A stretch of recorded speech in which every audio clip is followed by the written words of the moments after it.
How to get wood acid in Enshrouded game. Well, the first thing you have to do is to get an axe and cut down some trees.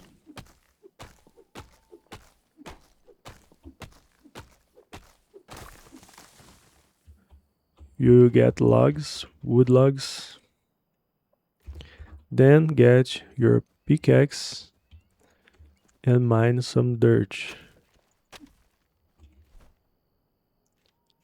This here. Then go back to your base and you can summon your smith and you can build the charcoal kiln using stones. In the charcoal kiln, you can come here and change your recipes and change wood acid. Put your ingredients here and you will be able to produce wood acid. Alright?